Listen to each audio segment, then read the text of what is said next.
कल हमने यूनिट 2 की अध्याय 1 राष्ट्रपति, लोकसभा और राज्यसभा के बारे में पढ़ा था, जिसमें हमने राष्ट्रपति और संसद का गठन किस प्रकार से होता है ना। संसद का जो था 79 अनुच्छेद के द्वारा हुआ था गठन, 79 अनुच्छेद के द्वारा संसद का गठन हुआ था। और अलग अलग चीजें पढ़ी थी हमने कि अलग अलग देशों में संसद को क्या कहा जाता है। उसके बाद हमने पढ़ा था कि किस प्रकार से लोकसभा और राज्यसभा के सदस्यों का चुनाव होता है, कि इसकी योग्यताएं क्या होती है। तो योग्यताएं हमने पढ़ी थी, जिसमें वो भारत का नागरिक होना चाहिए, वह दिवालिया या पागल घोषित नहीं होना चाहिए। अगर लोकसभा के लिए व्यक्ति चुना जा रहा है, लोकसभा के लिए व्यक्ति खड़ा हो रहा है, तो उसकी आयु कितनी होनी चाहिए भाई। लोकसभा के लिए 25 वर्ष और राज्यसभा के लिए 30 वर्ष की आयु को पूर्ण कर चुका होना चाहिए। तो ये सारी योग्यताएं थी जिसके अंतर्गत हमने ये सब कुछ पढ़ा था। फिर अब देखिए उसके बाद हम पढ़ेंगे इसमें शपथ, कि इनको शपथ कौन दिलाता है। तो देखिए शपथ का कार्यक्रम जो होता है वो है कि संसद के सभी सदस्य, जिन्हें हम बोलचाल में सांसद क्या बोलते हैं भाई, सांसद या फिर एमपी कहकर संबोधित करते हैं। संसद के जितने भी सदस्य हैं, संसद के सदस्य, उन्हें क्या कहा जाता है भाई, सांसद या फिर एमपी के नाम से संबोधित करते हैं। इन सभी को जो शपथ है, अपना शपथ ग्रहण समारोह करने से पूर्व राष्ट्रपति अथवा उसके द्वारा इस कार्य के लिए नियुक्त व्यक्ति के समक्ष शपथ लेता है और उस पर अपने हस्ताक्षर करता है। या तो राष्ट्रपति के सामने शपथ लेगा, जो भी सांसद है, एमपी है, किसके सामने, राष्ट्रपति के सामने, है ना। राष्ट्रपति के सामने शपथ लेगा और शपथ पत्र पर हस्ताक्षर करेगा, या फिर उसके द्वारा इस कार्य के लिए राष्ट्रपति या फिर राष्ट्रपति के द्वारा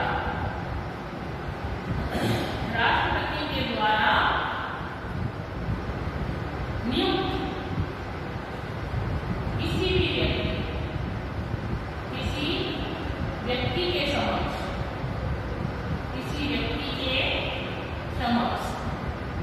क्या करेंगे भाई, सांसद या फिर एमपी जो है वो क्या करेंगे, शपथ ग्रहण करेंगे। तो ये है शपथ का कार्यक्रम। जो भी संसद के सदस्य होते हैं, लोकसभा और राज्यसभा के, जो कि क्या कहलाते हैं भाई, एमपी कहलाते हैं या फिर सांसद कहलाते हैं, इनको शपथ राष्ट्रपति के समक्ष लेनी होती है, या फिर राष्ट्रपति किसी व्यक्ति को नियुक्त करता है कि वो उसको शपथ दिलाए, तो वह शपथ दिलाते हैं और अपने हस्ताक्षर करते हैं। अब है संसद के सत्र, कि संसद में कितने सत्र होते हैं। संसद के सत्र,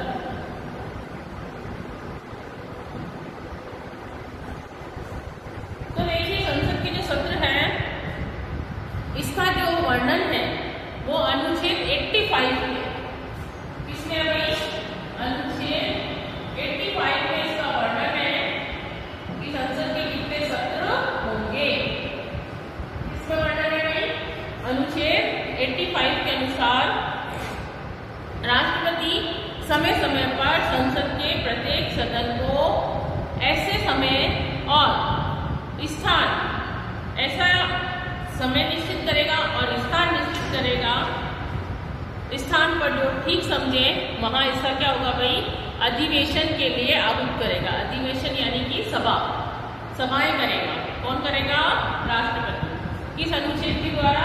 85 अनुच्छेद के द्वारा राष्ट्रपति जो है संसद का अधिवेशन आहूत करेगा, यानी सभा करेगा। किंतु संसद के सत्र की अंतिम बैठक और आगामी बैठक, लास्ट एंड फर्स्ट, है ना, कि प्रथम बैठक के लिए नियत तारीख के बीच कम से कम 6 माह का क्या होना चाहिए भाई? 6 माह का अंतर नहीं होगा। आगामी बैठक और अंतिम बैठक के बीच में जो भी निश्चित किया है प्रथम बैठक के लिए, उस नियत तारीख में 6 माह का अंतर नहीं होना चाहिए। भारतीय संसद के प्रतिवर्ष 3 सत्र होते हैं। कितने सत्र होते हैं भाई? 3 सत्र होते हैं। संसद के 3 सत्र होते हैं। 3 सत्र। अब 3 सत्र कौन कौन से होते हैं देखो भाई। सबसे पहला होता है फरवरी और मई के अंदर, है ना, जिसे बजट सत्र कहते हैं। पहला हो गया इसके अंदर बजट सत्र, जो फरवरी और मई तक हो सकता है, फरवरी से मई तक हो सकता है। दूसरा आता है भाई मानसून सत्र। मई के बाद क्या आएगा भाई? जून जुलाई आएगा, तो मानसून सत्र जो जुलाई से सितंबर तक होता है।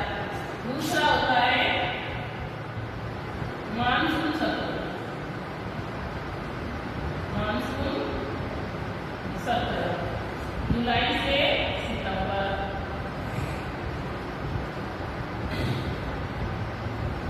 दो सत्र हो गए भाई, बजट सत्र हो गया, मानसून सत्र हो गया, और फिर होता है शीतकालीन सत्र, जो कि नवंबर दिसंबर में होता है। शीतकालीन सत्र,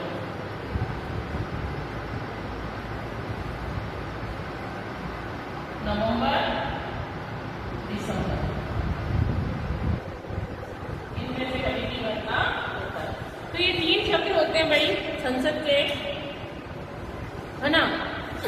पहला है बजट सत्र, जो फरवरी से लेकर मई तक के बीच में कभी भी हो सकता है। मानसून सत्र जुलाई से लेकर सितंबर तक, और शीतकालीन सत्र जो है नवंबर दिसंबर। ये क्वेश्चन आता है कि संसद के कितने सत्र होते हैं? तो ये 3 सत्र होते हैं। अब देखिए इसके अंतर्गत संसद की जो कार्रवाई है, इस कार्रवाई के दौरान सदन को स्थगित करने का अधिकार पीठासीन अधिकारी, पीठासीन अधिकारी कौन होता है भाई? लोकसभा का जो अध्यक्ष है अथवा राज्यसभा का सभापति, उसे क्या कहा जाता है भाई? पीठासीन अधिकारी कहा जाता है। लोकसभा में जो अध्यक्ष होता है और या फिर राज्यसभा में जो सभापति होता है, वो क्या कहलाता है? पीठासीन अधिकारी कहलाता है। तो संसद की जब कार्रवाई होती है या बैठक होती है, अधिवेशन होता है, इस दौरान सदनों को स्थगित करने का अधिकार, स्थगित यानी पोस्टपोन, आगे बढ़ाने का जो अधिकार है वो किसको है भाई?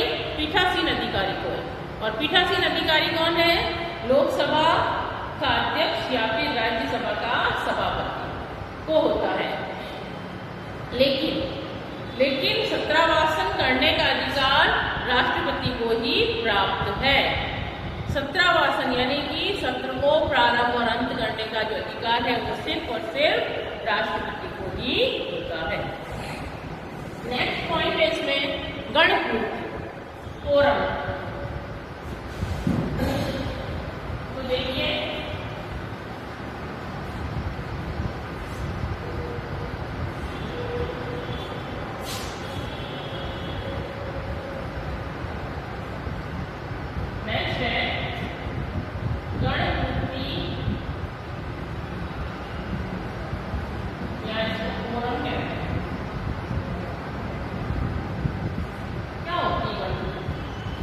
देखिए गणपूर्ति से तात्पर्य है कि सदस्यों की न्यूनतम सदस्य संख्या, जितने भी कोरम गणपूर्ति के जो सदस्य हैं लोकसभा राज्यसभा के जो भी सदस्य हैं, उनकी न्यूनतम सदस्य संख्या जिनकी उपस्थिति में कार्यवाही को वैधानिकता प्राप्त होती है।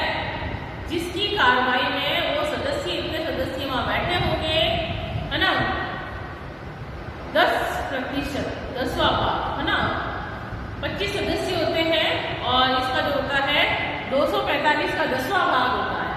तो 245 का 10वां भाग अवश्य होना चाहिए और इतने व्यक्तियों के उस स्थान पर होने पर ही क्या होगी भाई, कार्रवाई को वैधानिक माना जाएगा। यह प्रत्येक सदन में पीठासीन अधिकारी सहित सदन के कुल सदस्य संख्या का 10वां भाग होता है। जितने भी सदस्य हैं उसका 10वां भाग, 10% जो भी है, वो व्यक्ति गणपूर्ति में आवश्यक रूप से होने चाहिए। इसका अर्थ ये हुआ कि लोकसभा की कार्यवाही का संचालन करने हेतु सदन के कम से कम 55 सदस्य, जो कि 545 है। लोकसभा में कितने सदस्य होते भाई? लोकसभा में सदस्य संख्या होती है, सदस्य संख्या 545, ठीक है। लोकसभा में कितनी है भाई? 545। जबकि राज्यसभा में कितनी है? राज्यसभा में सदस्य संख्या जो है, राज्यसभा में सदस्य संख्या जो होती है वो होती है 245। ये 245। अब इसका 10वां भाग लेना है तो इसमें 10वां भाग हो जाएगा 55 सदस्य और इसका 10वां भाग हो जाएगा 25 सदस्य। ये क्या है भाई? 10वां भाग, 10वां भाग।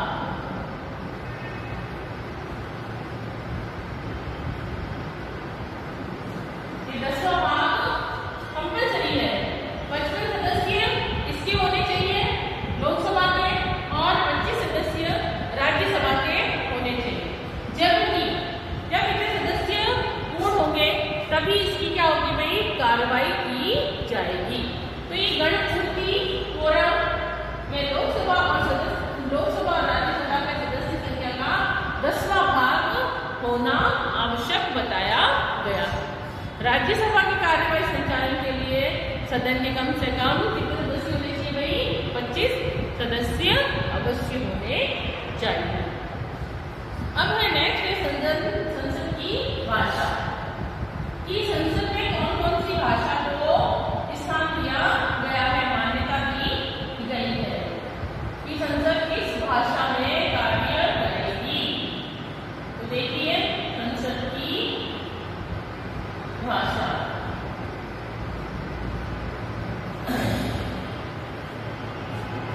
संसद की कार्रवाई करने के लिए संसद का जो कार्य है, संविधान के अनुसार संसद का जो कार्य संचालन के लिए जो भाषा का चयन किया गया है वो हिंदी और इंग्लिश। क्या हो सकती है भाई? हिंदी और इंग्लिश। हिंदी हो सकती है या फिर अंग्रेजी। इन दोनों भाषाओं के अंतर्गत संसद जो है अपनी कार्रवाई कर सकती है। किंतु जो पीठासीन अधिकारी है, पीठासीन अधिकारी किसी ऐसे सदस्य को जो हिंदी या अंग्रेजी में अपनी बात को अभिव्यक्त नहीं कर सकता, वह अपनी मातृभाषा को बोलने की अनुज्ञा दे सकते हैं। तो इसमें कितनी भाषा होगी भाई?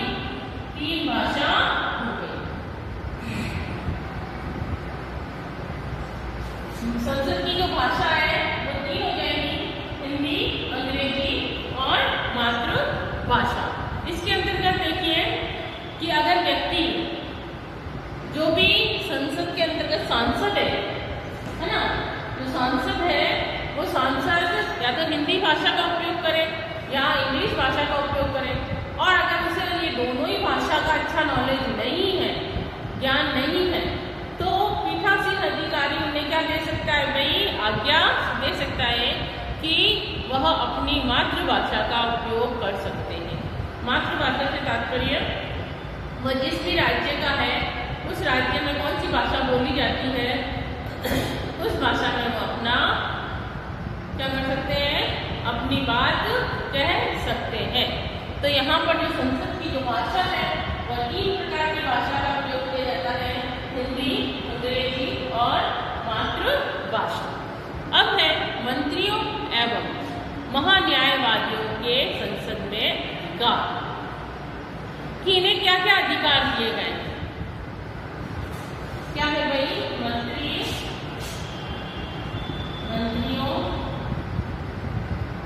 और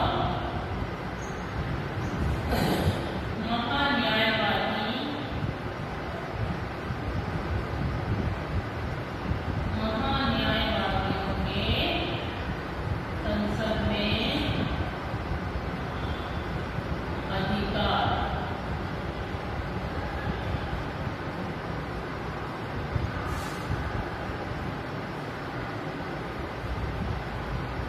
देखिए, मंत्री और जो भी महान्यायवादी हैं उनको संसद में कौन कौन से अधिकार दिए गए हैं। तो संविधान के अनुच्छेद 86 में इसका जो उल्लेख है वो किसमें भाई, 86 अनुच्छेद में इसका उल्लेख किया गया है।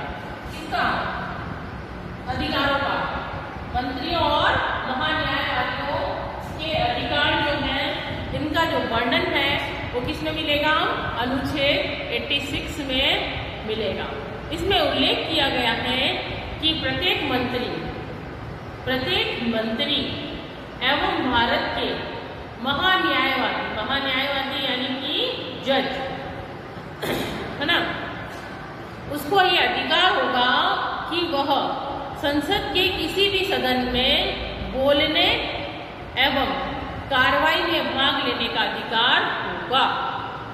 कि जो ये मंत्री है और महान्यायवादी जज है, इन दोनों को संसद के किसी भी सदन में, संसद के सदन यानी राज्यसभा या फिर लोकसभा, इन दोनों ही सदन में बोलने एवं कार्रवाई में भाग लेने का क्या दिया गया भाई, अधिकार दिया गया है। महान्यायवादी को संसद में मतदान करने का अधिकार नहीं होगा।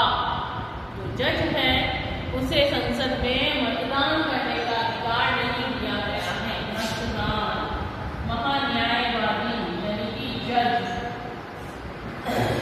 को संसद में